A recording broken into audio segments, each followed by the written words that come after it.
ಬನ್ನಿ ಇವತ್ತು ನಾವು ಹೋಟೆಲ್ ಸ್ಟೈಲ್ ದೊಣ್ಣೆ ಬಿರಿಯಾನಿ ಮಾಡೋಣ. ಮುಂಚೆ ಕೂಡ ನಾನು ಬೇರೆ ರೀತಿಯ ಬಿರಿಯಾನಿ ರೆಸಿಪಿ ತಂದಿದ್ದೇನೆ.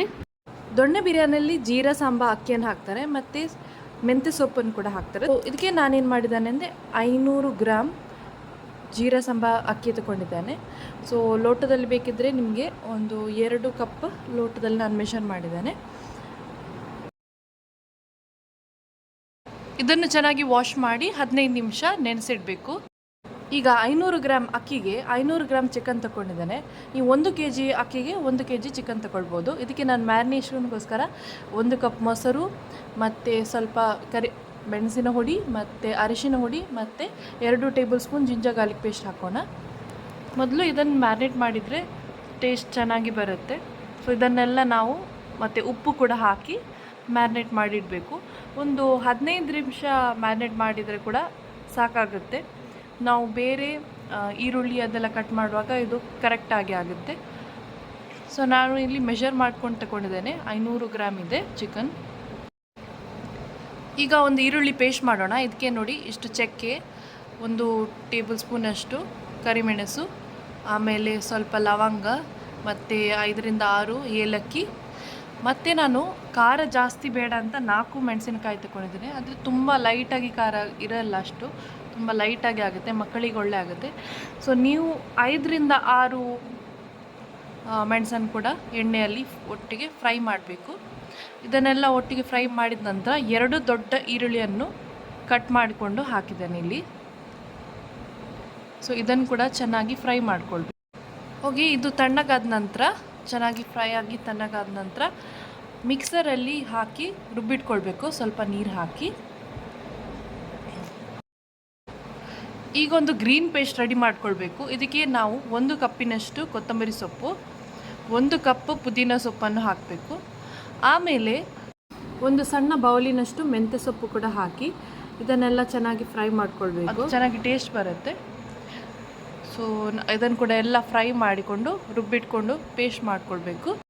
ಚಿಕನ್ ಮತ್ತು ಅಕ್ಕಿ ಬೇಯಿಸಲಿಕ್ಕೆ ಇದೆಲ್ಲ ಗರಂ ಮಸಾಲ ತಗೊಳ್ತೇವೆ ನೋಡಿ. ಚಕ್ಕೆ, ಲವಂಗ, ಸ್ಟಾರ್ ಅನೀಸ್ ಮತ್ತು ಕಸೂರಿ ಮೇಥಿ ಮತ್ತು ಪಲಾವ್ ಎಲೆ ಮತ್ತು ಶಾಹಿ ಜೀರಾ ಹಾಕಿದ್ದೇನೆ. ನೀವು ಬೇಕಿದ್ದರೆ ಇದಕ್ಕೆ ಜಾವಿತ್ರಿ ಮತ್ತು ಕಲ್ಲು ಹೂ ಕೂಡ ಹಾಕ್ಬೋದು, ತುಂಬ ಟೇಸ್ಟ್ ಆಗುತ್ತೆ. ನನ್ನ ಹತ್ರ ಇರಲಿಲ್ಲ, ಅದಕ್ಕೆ ನಾನು ಹಾಕಲಿಲ್ಲ. ಇದೆಲ್ಲ ಇಂಗ್ರೀಡಿಯೆಂಟ್ಸ್ ನಾನು ಮೆನ್ಷನ್ ಮಾಡಿರ್ತೇನೆ. ಸೊ ಇದನ್ನೆಲ್ಲ ನೀವು ಎಣ್ಣೆಯಲ್ಲೇ ಫ್ರೈ ಮಾಡೋಣ. ತುಪ್ಪ ನಾವು ಲಾಸ್ಟಿಗೆ ಹಾಕೋಣ, ಯಾಕಂದರೆ ಲಾಸ್ಟಿಗೆ ಹಾಕಿದರೆ ತುಪ್ಪ ಟೇಸ್ಟ್ ಇರುತ್ತಲ್ವ, ಅದಕ್ಕೋಸ್ಕರ. ಸೊ ಎಣ್ಣೆಯಲ್ಲಿ ಚೆನ್ನಾಗಿ ಫ್ರೈ ಆದ ನಂತರ ನಾನು ಸ್ವಲ್ಪ ನೀರುಳ್ಳಿ, ಒಂದು ದೊಡ್ಡ ಈರುಳ್ಳಿ ಆದರೆ ಅರ್ಧ ಈರುಳ್ಳಿಯನ್ನು ಹಾಕ್ಬೋದು, ಅಥವಾ ಸಣ್ಣ ಈರುಳ್ಳಿ ಆದರೆ 1 ಈರುಳ್ಳಿಯನ್ನು ಕಟ್ ಮಾಡಿ ಹಾಕಿ, ಮತ್ತು ಶುಂಠಿ ಬೆಳ್ಳುಳ್ಳಿ ಪೇಸ್ಟ್ ಹಾಕ್ತಿದ್ದೇನೆ, ಒಂದು ಸುಮಾರು 2 ಟೇಬಲ್ ಸ್ಪೂನ್ ಇರ್ಬೋದು, ಮತ್ತು ಅರಿಶಿನ ಹುಡಿ ಹಾಕಿ ಚೆನ್ನಾಗಿ ಮಿಕ್ಸ್ ಮಾಡ್ತಿದ್ದೇನೆ. ಮಿಕ್ಸ್ ಮಾಡಿದ ನಂತರ ಮ್ಯಾರಿನೇಟ್ ಮಾಡಿರುವ ಚಿಕನನ್ನು ಕೂಡ ಹಾಕಿ ಮಿಕ್ಸ್ ಮಾಡ್ಕೊಳ್ಬೇಕು. ಇದರಲ್ಲಿ ಉಪ್ಪು ಹಾಕಿದ್ದೇನೆ, ಉಪ್ಪು ನೀವು ಮತ್ತು ರುಚಿ ನೋಡಿ ಹಾಕ್ಬೋದು. ಈಗ ನಾನು ಈರುಳ್ಳಿ ಪೇಸ್ಟ್ ಮಾಡಿದಲ್ಲ, ಈರುಳ್ಳಿ ಪೇಸ್ಟನ್ನು ಕೂಡ ಹಾಕಿ ಇದನ್ನು ಸ್ವಲ್ಪ ಬೇಯಲಿಕ್ಕೆ ಬಿಡಬೇಕು ಚಿಕನನ್ನು. ಸೊ ಇದರಲ್ಲಿ ಚೆನ್ನಾಗಿ ಬೇಯಬೇಕು. ಸೊ ಉಪ್ಪು ನೋಡಿ ಚೆಕ್ ಮಾಡಿ ಮೊದಲಿಗೆ, ಆಮೇಲೆ ಸ್ವಲ್ಪ ಮುಚ್ಚಳ ಮುಚ್ಚಿ ಒಂದು 5 ರಿಂದ 10 ನಿಮಿಷ ಬೇಯಲಿಕ್ಕೆ ಬಿಡಿ. ನಾನಿಲ್ಲಿ ಸ್ವಲ್ಪ ಉಪ್ಪು ಹಾಕ್ತಿದ್ದೇನೆ, ಯಾಕಂದರೆ ಸ್ವಲ್ಪ ಲೈಟಾಗಿತ್ತು ಉಪ್ಪು ಸ್ವಲ್ಪ ಸ್ಟ್ರಾಂಗ್ ಇದ್ದರೆ ಅಕ್ಕಿಗೆ ಹಾಕುವಾಗ ಅದು ಕರೆಕ್ಟಾಗಿ ಆಗುತ್ತೆ, ಇಲ್ಲಾಂದರೆ ಬಿರಿಯಾನಿ ರೈಸಲ್ಲಿ ಅಷ್ಟು ಟೇಸ್ಟ್ ಇರೋದಿಲ್ವ. ಈಗ ನಾನು ಗ್ರೀನ್ ಪೇಸ್ಟ್ ಮಾಡಿದ್ದಲ್ಲ, ಕೊತ್ತಂಬರಿ ಸೊಪ್ಪು, ಪುದೀನ ಮತ್ತು ಮೆಂತ್ಯದು, ಅದನ್ನು ಕೂಡ ಇಲ್ಲಿ ಮಿಕ್ಸ್ ಮಾಡ್ಕೊಳ್ತಿದ್ದೇನೆ. ಇದು ಮಿಕ್ಸ್ ಮಾಡಿ ಸ್ವಲ್ಪ 5 ನಿಮಿಷ ಬಿಸಿ ಆಗಲಿಕ್ಕೆ ಬಿಡಿ. ಈಗ ನಾನು ಸ್ವಲ್ಪ ಲಿಂಬೆ ರಸ ಹಾಕ್ತಿದ್ದೇನೆ. ಲಿಂಬೆ ರಸ ಯಾಕೆ ಹಾಕೋದ್ರಂದರೆ ನೀವು ಅಕ್ಕಿ ಹಾಕುವಾಗ ಅದು ಬಿಡಿ ಬಿಡಿಯಾಗಿ, ಅನ್ನ ಬೇಯುವಾಗ ಅದು ಬಿಡಿ ಬಿಡಿಯಾಗಿ ಬರಬೇಕು ಅಂತ. ಈಗ ನೋಡಿ ನಾನು ಗ್ರೇವಿಯನ್ನು ಸ್ವಲ್ಪ ಲೋಟದಲ್ಲಿ ಮೆಷರ್ ಮಾಡ್ಕೊಂಡಿದ್ದೇನೆ, 1 ಕಪ್ಪಿನಷ್ಟು. ಈಗ 1 ಕಪ್ ಅಕ್ಕಿಗೆ ನಾವು ಗ್ರೇವಿಯನ್ನು ಸೇರಿಸಿ 1.5 ಕಪ್ ನೀರು ಹಾಕಬೇಕು. ಸೊ ನಾನು ಇಲ್ಲಿ 2 ಕಪ್ ಅಕ್ಕಿ ಹಾಕಿದ್ದೇನಲ್ಲ, ಸೊ ಅದಕ್ಕೋಸ್ಕರ 3 ಕಪ್ ನೀರು ಹಾಕಬೇಕು. ಆದರೆ 1 ಕಪ್ಪಿನಷ್ಟು ಗ್ರೇವಿ ಇದೆ ಇದರಲ್ಲಿ, ಸೊ ನಾನು 2 ಕಪ್ ನೀರನ್ನು ಹಾಕ್ತಿದ್ದೆ. ಈಗ ಅಕ್ಕಿ ಹಾಕುವ ಮುಂಚೆ ಸ್ವಲ್ಪ ಟೇಸ್ಟ್ ನೋಡಿ, ಉಪ್ಪು ಸ್ವಲ್ಪ ಸ್ಟ್ರಾಂಗ್ ಇದ್ದರೆ ಅಕ್ಕಿ ಕೂಡ ಚೆನ್ನಾಗಿ ಹೀರ್ಕೊಳ್ಳುತ್ತೆ. ಮತ್ತು ನಾನು ನೆನೆಸಿಟ್ಟ ಜೀರಾ ಸಾಂಬಾ ಅಕ್ಕಿಯನ್ನು ಕೂಡ ಹಾಕಿ ಚೆನ್ನಾಗಿ ಮಿಕ್ಸ್ ಮಾಡ್ಕೊಳ್ಳಿ.